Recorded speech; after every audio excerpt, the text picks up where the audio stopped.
And I think this is the part that, frankly, most people miss when it comes to digital workflows, is I've got to be able to mesh the data from when they have teeth to with the data when the teeth are all gone and the implants are there.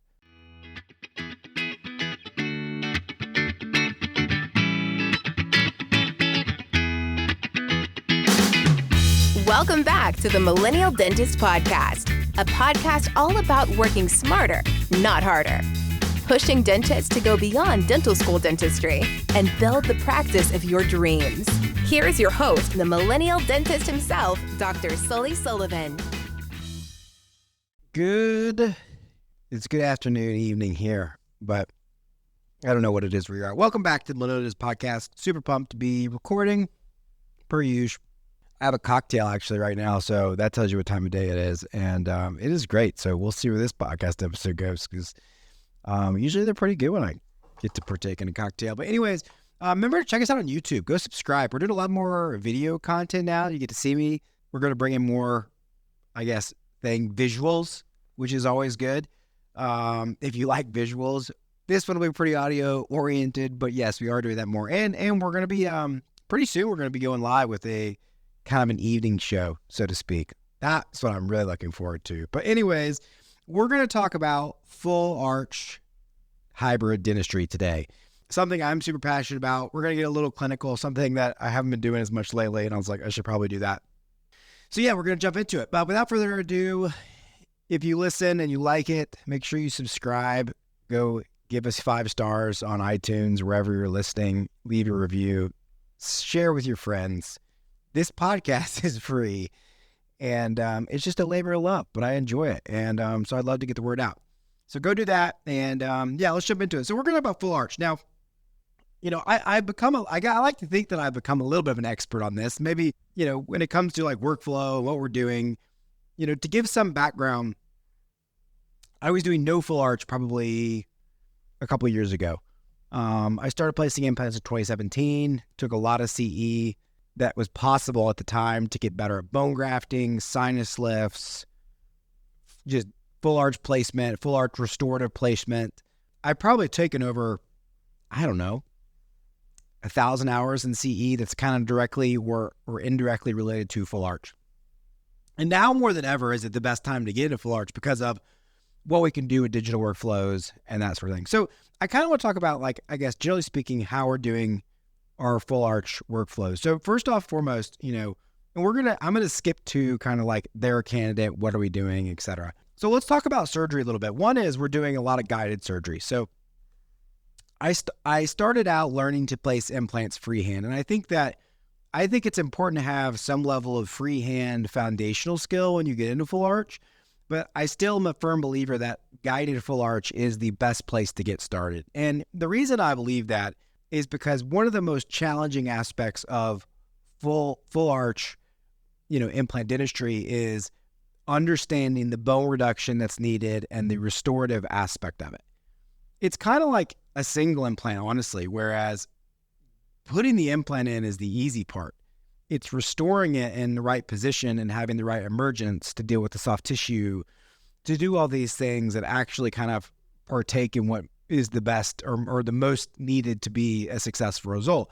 And really that's kind of the case here when we talk about full arch. Now there's a lot of buzz going around about FP1, FP2, FP3, and that's kind of the amount of prosthetic that shows, whether it's, really conservative as it relates to bone reduction. And I think that's a whole other podcast for another time. Frankly speaking, my hot take on it is that we're really FP1 driven right now. And I'm a believer in conservative full arch, and I think FP1s have a place, but I think right now it's driven by marketing and implant companies and not necessarily for the right reasons, so to speak. So that's a whole other caveat for the whole time. But I do think when you get into full arch, the best cases to get started are cases that are FP3, which means that the prosthetic is all hidden behind the lips, which means that typically there is going to be a little more bone reduction involved, which is, my opinion, is the hardest part.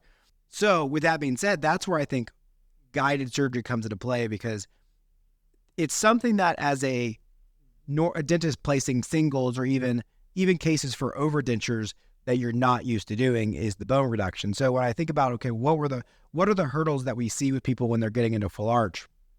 and obviously we see this because we teach people how to do it, is that the bone reduction part typically is the part that takes the longest, is the most confusing, is the most scary, etc. And so you're going to typically under-reduce if you're in a free-handed environment, and that can cause problems.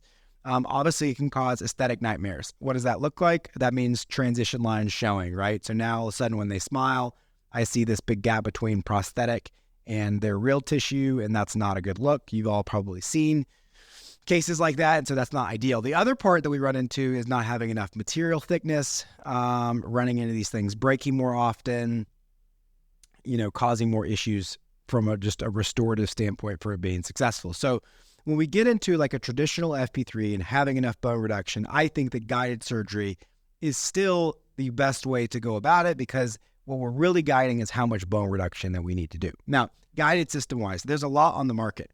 Traditionally what we've used is Chrome. Chrome guided surgery is great. What's nice about Chrome is that it's a guide that's set off the foundation guide that all your guides, your stackable guides are built on, is not touching the bone. And that's important because when you look at making guides off of a cone beam or off of an STL file, and I'm going to assume that there's some level of lingo that you're familiar with that in this episode. And if you're not doing any implants, this may be a little over your head, but that's okay. You can listen to.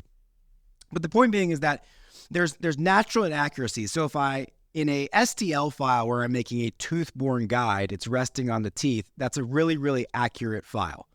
When I'm using a cone beam to segment out the bone to make a foundation guide off that, there's natural potential issues that can cause by the accuracy level of the cone beam. And therefore, if I have something that's seating on the bone, that there's potential for error there. And so what's unique about that is that the way that the Chrome guide is done is it's literally floating on the facial surface of the bone so that I can avoid any minimal inaccuracies that are there so that my guide seats. Otherwise, you might have to make some adjustments, and then when you're having to adjust your guide seating, that starts to kind of like create some scariness. It's also really low profile as it's only on the facial side of the guide. So a lot of them have moved to that way. It used to not be that, to where your guide would fully circumference around the palate or the lingual side of the teeth, which meant you had to make a much bigger flap. So again, that's a big component of now I'm not having to reflect as much palatal tissue, which is going to be really important as we transition to kind of what a digital workflow looks like. I do a good bit of serial extraction guides where you're leaving some anterior teeth, maybe placing your angled implants, you're selectively extracting certain teeth, placing implants, and then removing teeth after the fact. Again, the downside of this is, do you do enough bone reduction? Does your guide offset get in the way? It definitely becomes more complicated in nature. So I'm a big believer, like I said, when people are getting started into full arch, I think fully stackable guided workflows are the way to go. And I think it sets you up for the most success, given that you're doing the bone reduction that you'll need to do for the prosthetic. It's prosthetically driven, and that ultimately sets you up for success. Now, once we've done that, then it kind of gets into like the more, how do you then restore or temporize the patient? And this is really where I think we've just come so far, and it's really made this process scalable to where you can really do this at a good scale and be profitable and affordable for the patient, and what we can do with digital workflows. And so really, there's a couple different components to this. One is the printing of the hybrid. Two is acquisition of the implant position. And three is where the teeth go in the face. So I'll kind of walk through those three things: what the prosthetic's made out of, implant position, and where the teeth go in the face. So let's talk about that first, I guess, where the teeth go in the face, because ultimately, like everything that we do should be prosthetically driven, and that's kind of the foundation of which we want to plan our full arch. So what we do in a digital workflow is ideally we would have some sort of digital mock-up based off their original data to do a ideal tooth position. So just like you would do a mock-up for veneers or crowns, etc., we want to do the same thing so that we set the tooth position where we want it to be aesthetically within the face, based off where their current data is. That will then show us whether we need to open the video, close the video, anything like that, to make sure that the teeth are in the right position. And then that's going to give us where we need to position our implants which goes back into the guided part of this, so that we've got enough reduction so that we have adequate thickness for the prosthetic. Now, as a side note on that, what I'll tell you is that traditionally in a world where we used to kind of do like, a bar wrapped with acrylic, et cetera, 15 millimeters is kind of the standard of what we would do. Well, now we're talking about monolithic zirconia, no tie bases, direct to multi-units.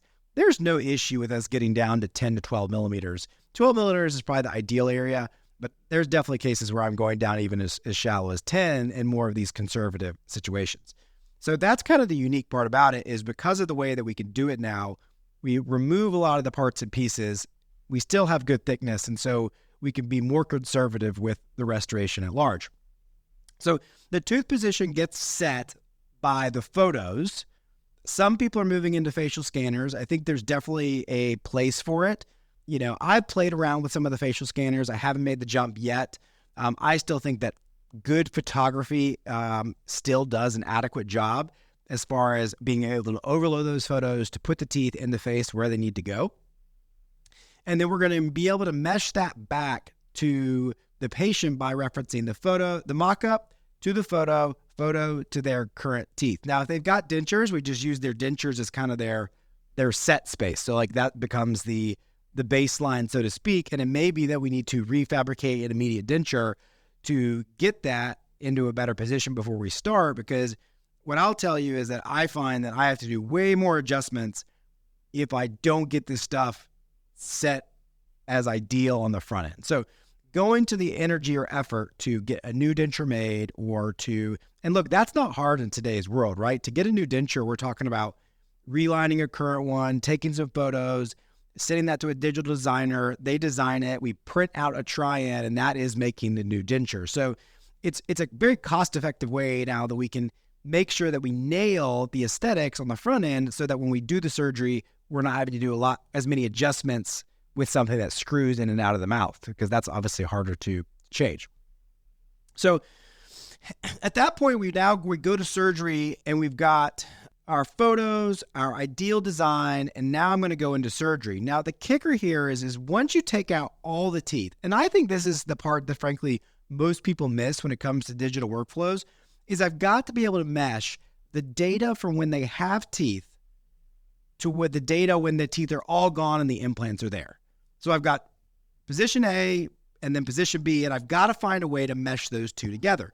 So that becomes kind of the hardest part in this process that I don't think people realize. And so, well, how do you mesh data? Well, you can do different ways of doing it. The most common are that we will leave some sort of what we call breadcrumbs, where we're going to either leave something that was there, that could be a tooth, say a second molar, first molar, where we're going to place all our implants anterior to that. We're going to leave that tooth. We're going to have a digital impression from the beginning. Then we're going to take a digital impression post-surgery, and that will mesh the two together based off that reference landmark. Probably more commonly what we're doing is we're actually putting in some sort of tad or screw or whatever you want to call it that allows us to reference the data pre-surgery to post-surgery. Because again, I've got to be able to reference my post-surgery data, that's your data with implants, all the way back to your mock-up design in the photo. We have to connect all those dots so that we build the teeth in the right position. So that could look like 2 or 3 tads or screws in the palate. That could be retromolar pads, up the ramus. I think there's different areas where we can place those, but ultimately placing something like that allows us to landmark something pre and post data is really important. Now, so we've talked about leaving teeth, screws and tads. The third we could do is obviously make a denture, and this is what we do every time when we don't have teeth in the beginning anyways, is that we can then wash the post-surgery scan data with a denture and then scan that 360 degrees. That may be a little more confusing, but what we're able to do is invert that denture that's washed over the implants. That gives us the position. It nets us back to the teeth, and the teeth then mesh back to the photo. So it's kind of the meshing of the meshing of the meshing, so to speak, but we've got to find a way to mesh post-surgery data to pre-surgery data and pre-surgery data to the photos, which is where we've done our digital mock-up design. At that point, we then can design the prosthetic and it should fit in the right position within the face, assuming that our data meshes well throughout that. So your data, your position in the face is and your occlusion is only going to be as good as the meshing of the data that you have. So that's step one. Step two is going to be implant position. So I try to make that clear, but what I'm getting at is that the meshing of the data is going to relate to your occlusion and the position of the teeth in the face. When you start to talk about implant position, will the prosthetic seat, that is going to be tied not to the meshing of data, but directly related to using photogrammetry or grammetry. Those are our two digital workflows. So let's talk about those. Photogrammetry is obviously the most common. It's also the most expensive. That's going to be Micron Mapper, iCam, or the PIC scanner. These are where you're going to put scan bodies onto the multi-units of the implants. You're going to take an extraoral scan, and that will give you the implant position relative to each other. What that does not give is any sort of relation of where those implants are in the face. That's done by, again, the meshing of the pre-surgery to the post-surgery data. So all this is giving you is the exact implant position relative to the implants relative to each other. So what that means is that based off that data, we know that the prosthetic will always seat. So there's a scenario where your prosthetic seats perfectly, but your bite is off because of the meshing of the data from pre to post that we talked about with the digital impression. If your photogrammetry scans are good, your data will always seat. That's kind of the beauty of photogrammetry. Now, look, when you're getting into this, I mean, the reality is paying $40,000, $50,000 for a photogrammetry unit and you're doing 1 or 2 arches a month, the economics don't make sense. So it's kind of sucked for a while because it's either you're in or you're out, meaning you had to do a traditional workflow, or now you could do a full arch digital workflow, but you had to make this big financial investment. And thankfully, we've got some alternatives now that kind of bridge the gap so that the dentist that has a printer that wants to get into digital workflows can do that now, only doing 1 or 2 arches a month. And that's using something like grammetry, which is where we're able to take digital digital impressions of intraoral scan bodies that allow us to get the same effect at an accurate level. The most common one that people see right now is OptiSplint.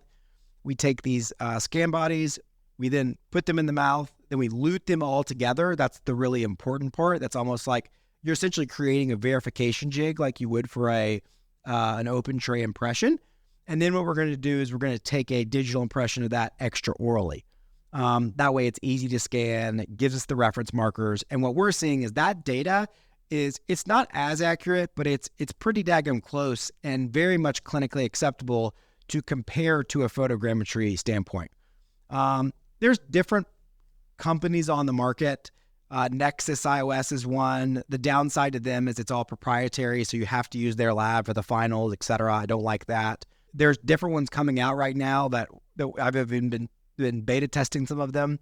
But OptiSplint is still kind of the standard, I guess, for a alternative to bridging the gap between photogrammetry and a conventional workflow. Cost-wise there, you're looking at about $400 to $500, and that's based off a per unit basis. So you have to pay that every time, but obviously that's much more realistic than a $40,000 machine if you've only done 2 arches. So what my suggestion is you start digital workflows by, if you're in full arch, you should do your first 2 cases or so, I think, maybe analog just to see what it's like. But very quickly, we can work into a digital workflow where you're doing everything guided up until implant placement. And then we switch over to something like grammetry that allows us to now do a digital workflow to get the temporary prosthetic and move towards final. And then at some point, based off volume, you move into photogrammetry because it does have its pros in that it's way faster. You don't have the ongoing cost. And at the end of the day, it's hard to screw up the accuracy of that thing. It's so good. So again, big fan of that stuff right there. Now, so that kind of connects the first 2. So again, face to pre-op data to post-surgery is done through teeth tads or denture. That gives us occlusion and teeth and face. Next step is then photogrammetry or grammetry. That gives us implant position, which is what tells us whether the prosthetic will seat or not seat. And then finally, it's going to come down to what we're doing with our printing of the prosthetic. And in that case, we're using the Onyx Tough 2. I think it's the best resin on the market. We've got multiple shades now in, I think, A2, A1, and bleach. So we have a good variety of shades to land there. And then we get a really strong prosthetic that's doing really well. And now I've got a digital workflow that I can have. So if the prosthetic breaks, I can reprint one. And I've got a true prototype of what my final will be. I think that's the biggest benefit to, using a digital workflow is as soon as I get that prosthetic back and I seat it, I get to see what it's like a true trial run of the final. Meaning if things look good there, all I got to do is change the intaglio at 3 or 4 months and I'm done. So I think that that's the best. Now, the caveat to this obviously is the printing's pretty straightforward. The resin's great. Now all of a sudden, and I want to put a point on that. So we're using the Sprint Ray Pro 55S, and the full arch kit is absolutely amazing. So if you haven't gotten the full arch kit, you should definitely look into it. It's cutting our print down times almost in half. So to do a full arch hybrid now on the arch kit, it takes about, I think, roughly 18 to 22 minutes based off the thickness of the arch, which is down from 35 to 40 minutes. So it really makes doing a same day hybrid realistic, I think, or just a much easier process. And we're using the arch kit for night guards, surgical guides. It's not just for full arch, but it is significant. It's kind of become what I would call our workhorse platform from Sprint Ray on the printing side. So if you haven't gotten the arch kit, check it out. But it's definitely something that I think is, if you're doing full arch, like it's a no-brainer to at least add that into your kind of arsenal from a printing standpoint. Moving beyond that, the only caveat we haven't talked to is design, right? And how do you get your design? We've used a number of different companies in that regard, but at the end of the day, we got to get a good design. So most of the time, what we're trying to do is pre-schedule this. So there's a lot of labs out there that do this. Some of the ones, obviously Sprint Ray has a design service for this. We've used Rowe Dental Lab. They do a design service for this. All-in-X Dental Designs also does one. So there's a number of people out there that will do same-day design. And you really got to, what I would tell you is, you try them out, find someone you connect with, you communicate with. The pricing's all really competitive, I would say. You're looking at somewhere probably between $300 to $450 at Arch design. But again, now I've got a workable prototype that I can move from to final when I get to the end. Last but not least, probably the only thing I haven't talked about is screws. I've used almost all the screws. I've used DES, Powerball, the SIN screw, Rosen screw, Vortex. Being fully transparent, I've had all of them break. They've all worked in some capacity. Vortex is the screw that we've landed on and we seem to be using the most. The reason I love the Vortex screw is a couple things. One, it's angle corrected every time, so I don't have to buy a separate screw if I need to correct an angle. Because I do some level of freehand surgery, it's possible I put a multi-unit in the wrong place. I need to correct 10, 12 degrees to get my access holes in the right position. I like that aspect of it. It's affordable when you buy them. That's important. It's also, I think, a good design with a minimal access hole. That was some of my negative to like the Powerball, is just a big access. Yeah, so that's kind of, like I said, they all work, but I've seen them all break. So I don't die on that hill by any means, but that's what we're doing in our practice. And so, yeah, I think it's really unique what we can do now with a digital workflow. And I think the part that's really the story is the stage 2, in which it's really all team driven. And now that my team can take the digital impressions, they can swap out some of the stuff. And now we get to see that we could really start to scale this business to where it's not unbelievably taxing on my body by doing all these conversions and whatnot. So vertically integrating, being able to print, do the scans, do all the digital impressions is important. And ultimately it makes the process really, really good. So that's kind of what we're doing on the full arch side right now. If you got specific questions, let me know. I will tell you, look, this is something we're passionate about at 3D Dentist. If you're thinking about taking the leap into full arch, we have live patient courses where you can actually come do the didactic part and then actually do a live full arch on a patient. We provide the patients. You just show up in North Carolina and you'll get to actually do a fixed full arch and a removable full arch. We'll do it a completely digital workflow so you get hands-on experience with all the stuff I talked about I really think it's a great program. That's a no-brainer to do if this is something that you're looking at bringing into 2024. If it's something that you're already doing, we've got a great course called Scale Your Full Arch. This is not meant to be an advertisement, but I want you to know about it because our Scale Your Full Arch program is so good. And that's where the course includes a treatment coordinator, a phone person, and an assistant. So we go over all the digital workflows. But what we really do that's important is we talk about how do we manage leads? How do we get leads? How do we deal with the leads? How do we deal with the consults? How do we deal with financing, the barriers to entry, all the things that allow you to go from, hey, I've done 2 to 4 arches a month to get to 10, 12, 14, 15 arches a month. So that's what we're doing in our practice. And we'd love to share more about that. And I'll do another episode at some point on that. But I definitely wanted to kind of talk a little clinical about the digital workflows we're doing, the pros on it. So I hope you enjoyed this. And everybody works smarter, not harder. We'll see you next time.